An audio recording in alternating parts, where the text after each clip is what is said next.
The toast had barely begun when someone said loud enough for 3 tables to hear, "Put her in the kitchen." I was holding my glass, the stem cool and slick under my fingers, and for a second the sound landed like a dropped plate in a cathedral. The ballroom reflected candlelight off crystal chandeliers, and my name appeared on the program in gold type, my foundation listed under patrons, the family donation footnoted on the brochure. A small theatrical sleight had been staged with the precision of a costume change. The place card at Michael's seat read "Mother of the Groom," but someone had added the lowercase as if to shrink the title into service. I set the glass down without clinking it, felt the ridges of the clutch in my palm, and walked to the terrace where the air smelled of lemon and wet grass. I dialed a number with an even hand. Victor answered on the second ring, as he always did. "Cancel the transfer," I said, voice low and precise. There was a pause, a soft inhale, like a man bracing to move furniture. Under the music, a violin played thin notes. That night, I began to turn my name from a headline into a verb, and I will tell you how I did it. Stay with me and listen to each page I opened, each file I filed, each quiet calculation that reclaimed influence and, in the end, redirected power. I stepped back inside because accounts live in rooms where people cannot see everything at once.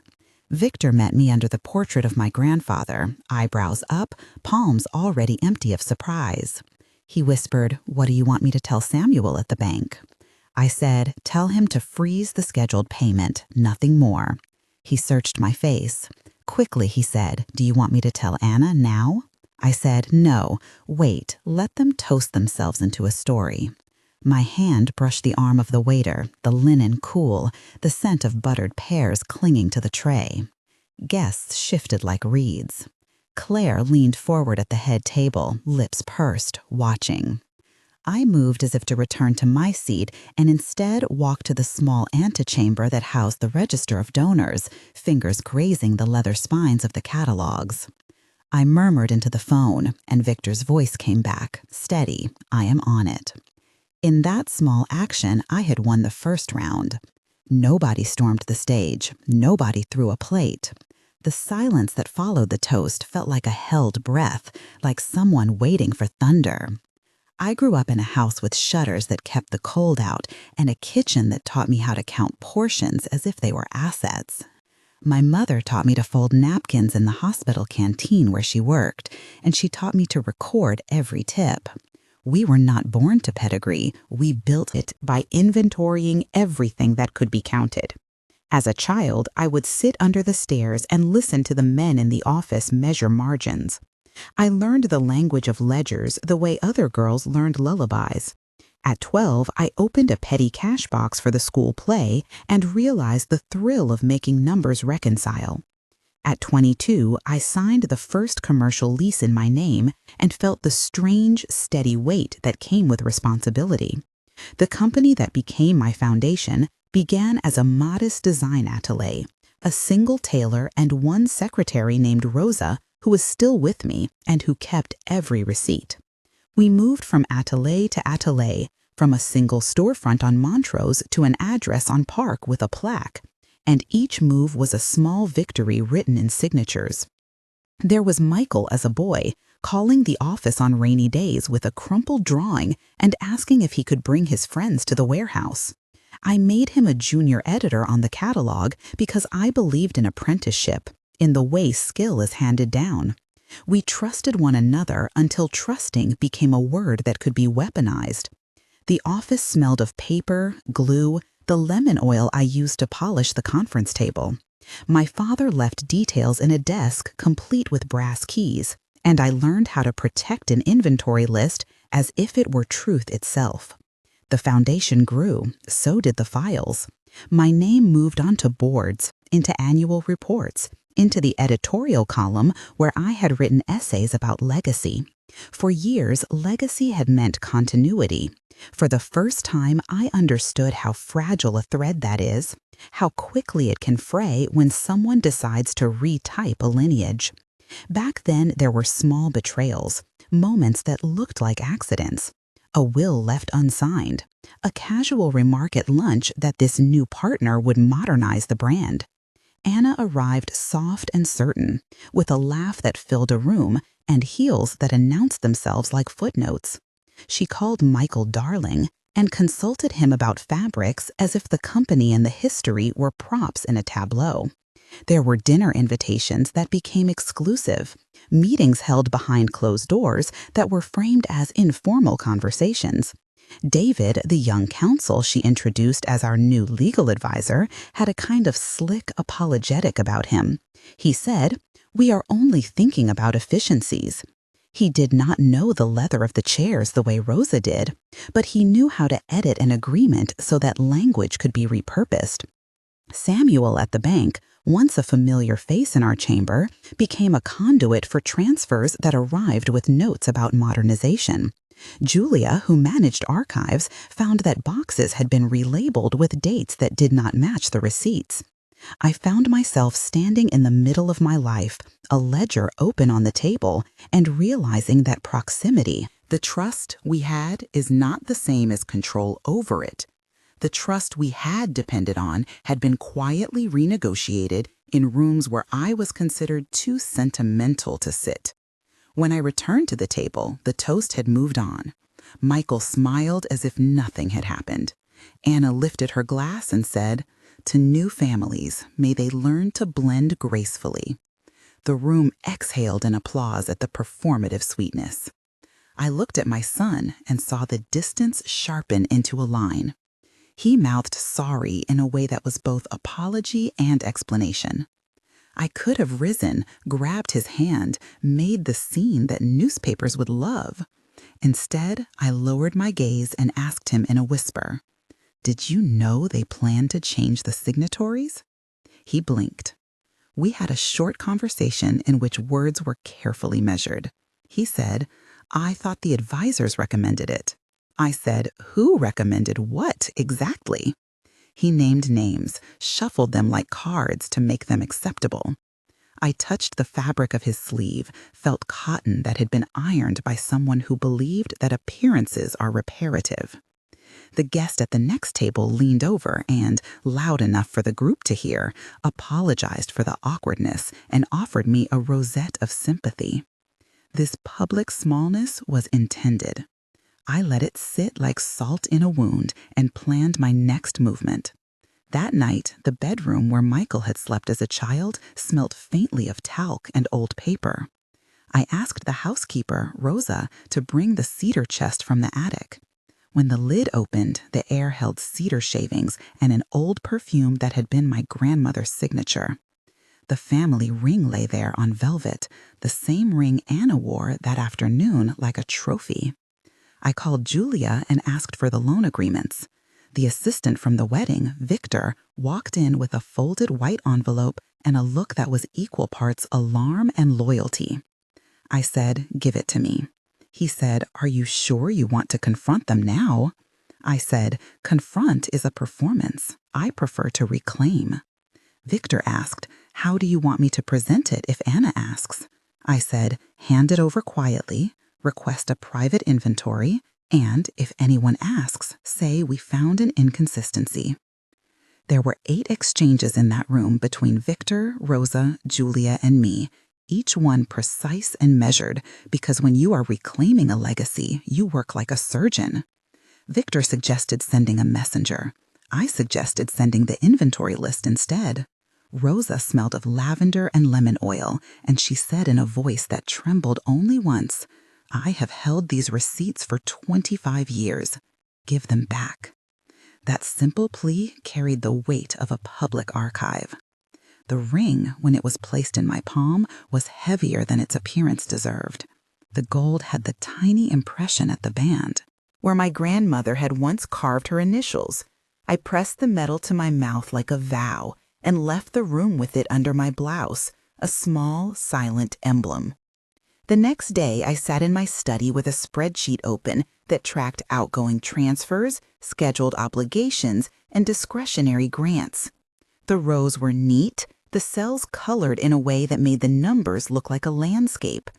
I called Samuel at the bank and said, "Hold all transfers linked to our account until further notice." He asked, "On what authority?" I read to him the clauses in the operating charter that allowed for emergency freezes, clauses my father had insisted on putting in after a bad business cycle. He hesitated and then complied. I made 3 other calls, to our investment manager, to the foundation's treasurer, and to the office of an external auditor named Mark, who had once been a neighbor. Each call was a small act of reclamation, a transfer paused, a disbursement rescheduled, a signature queried. The sensation was tactile, the phone cool against my ear, the click of a mouse, the rustle of paper.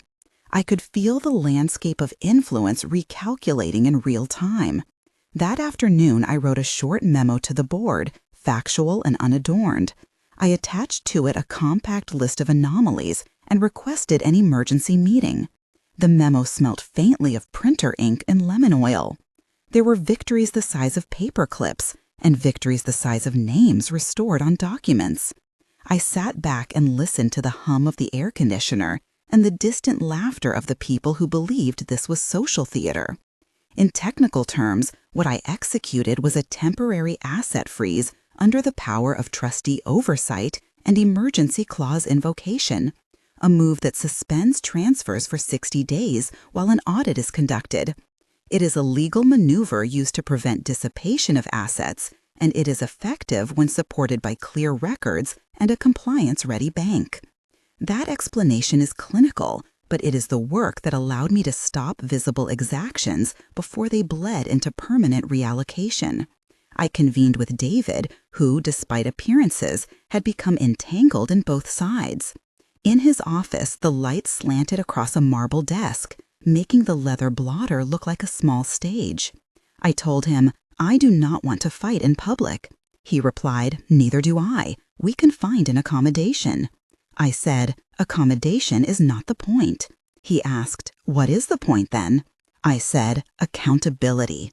We spoke for a long time, each sentence measured like a ledger entry.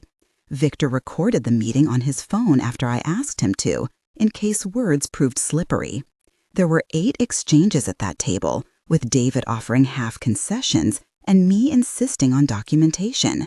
He warned me of reputational fallout. I told him, reputations are tarpaulins that will tear under bad weather. At one point, he offered a list of suggested restructurings and said, "This would modernize the brand." I looked at his name stamped on the footer of a draft and said, "Who benefits?" He shifted and named entities who would gain voting shares. I wrote them down. Later, I sent the recording to Mark the auditor and asked him to verify signatures and dates. The recording was cold in his inbox like a pressed flower.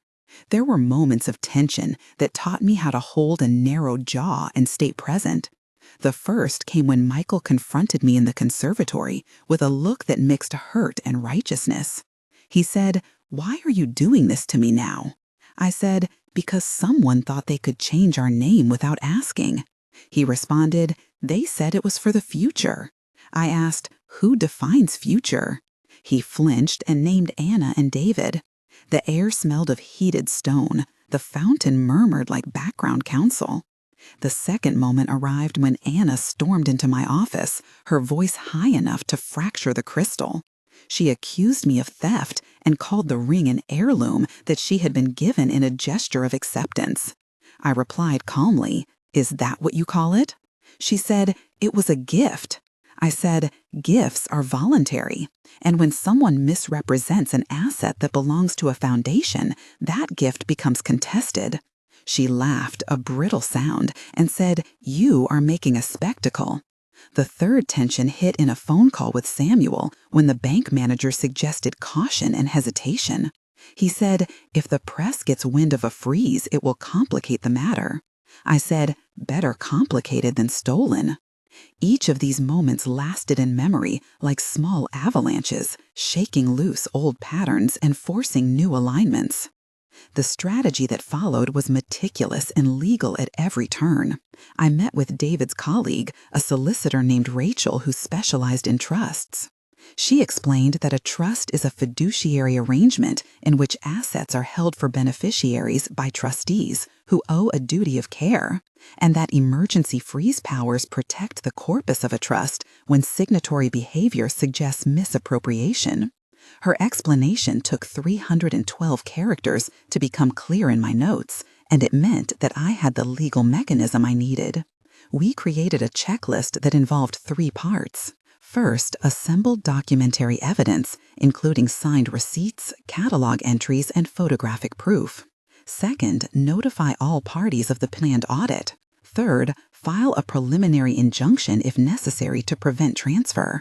I sat at a long oak table with Victor, Rosa, Julia, Samuel, David, Rachel, Mark, and an external counsel named Elise. We went through each item like a choir rehearsing a difficult passage. Each person had a role, and I observed them performing competence. There was a subdued satisfaction in procedural work, in watching a plan translate into deadlines and responsibilities. Rumors began to circulate at the office, and edges, a whisper that Anna might be pregnant that would complicate public narrative. I told Victor to ignore gossip and to maintain a factual record. Victor rolled his eyes and said, "Always the archivist, ma'am." I smiled. The silent campaign that followed unfolded over weeks like a slow tide. I withdrew offers of discretionary funding to entities who had been fronting for reallocation. I met privately with board members named Helen, Marcus, and Olivia to reassert our governance protocols. Helen sent a terse email each morning with a list of questions. Marcus arranged for an independent valuation of assets that had been moved into a new holding company. Olivia hosted a luncheon where I presented the chain of custody for the family archive, and she later told me that seeing the documents in person had changed her mind. Transfers were rerouted into escrow accounts held under trustee control. I contacted the philanthropic registry and logged an official dispute notice. I restructured a small trust fund that had been earmarked for product development and redirected it into scholarships under a new foundation clause that required 2 signatures for disbursement. The technical explanation, again, briefly, is that we reallocated control by inserting co-trustees and creating a dual signature protocol for expenditures above a threshold, a move that increases governance while preserving the intent of the original trust document. The mechanisms are dry but effective.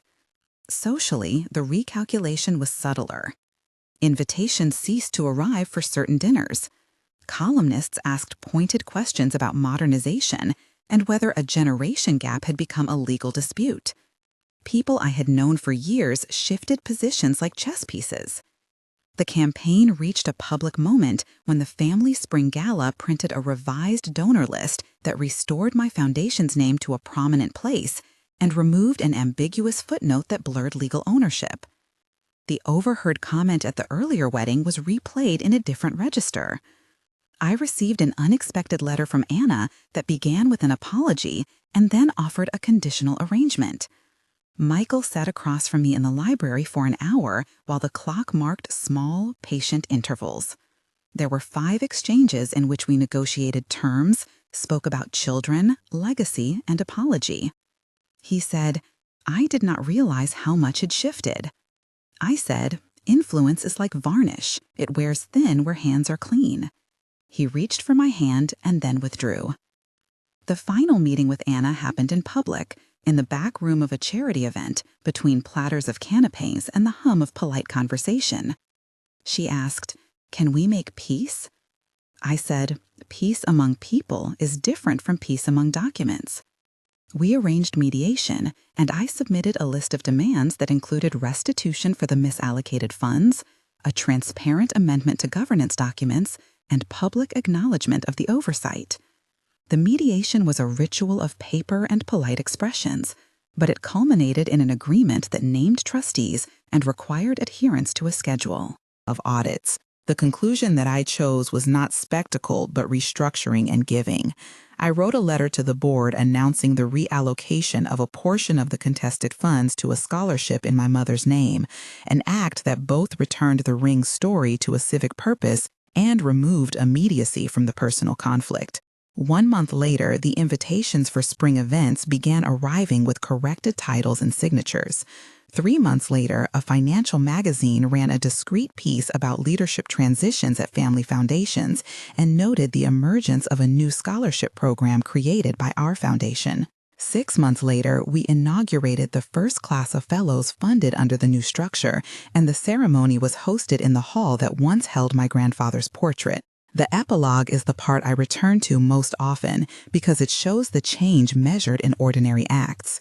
At 1 month, I had restored control over expenditures, and the immediate transfers were rolled into escrow, a quiet legal containment. At 3 months, the independent audit confirmed irregularities in the previous year's disbursements and recommended a governance overhaul.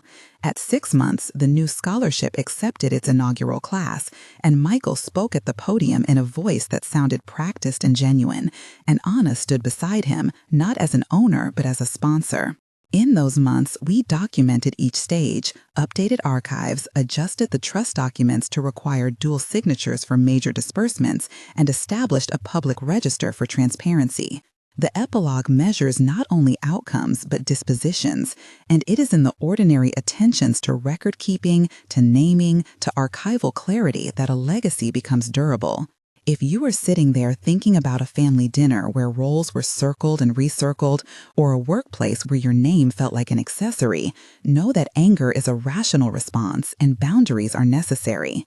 Share in one line, start with "my line was," and tell us what boundary you set. Your reply could be the seed for someone else to reclaim a ledger, a ring, a name. This community is where we exchange strategies and stories, and where being witnessed matters. Leave the sentence and return to the story, because after the first victory came other small choices, paperwork filed and friendships tested, and a realization that influence is built by keeping records and insisting on language. At the end, I redirected funds into programs that reflected our values, not as a punishment but as a reclamation. I named a scholarship after my mother, created a public archive where provenance could be checked, and instituted a governance clause that required outside trustees for any transfer above a defined amount. The final conversation with Michael was soft and slow. He said, "I did not expect your measures to feel like mercy." I said, "Mercy is accountability with a timetable." We restored the ring to the archive with a notation of its contested history, and the object became an educational prompt rather than a secret. A month later, people had adjusted their invitations and titles. 3 months later, the press had shifted from scandal to recovery. 6 months later, the foundation released its first impact report under the new governance, showing scholarships granted and a list of named archives accessible to researchers. The last thing I did publicly was host a modest dinner for alumni and scholars, where I spoke briefly about stewardship. I ended with a line that I wanted to be carried. No legacy is preserved by silence. It is preserved by who speaks for it when the room goes quiet. If this story stirred something in you and you want more on the legal and practical steps I used, subscribe to the channel, because I will share documents, checklists, and interviews with the lawyers, auditors, and archivists who helped me. Legacy is not a plaque on a wall. It is the practice of naming, recording, and choosing who keeps the keys.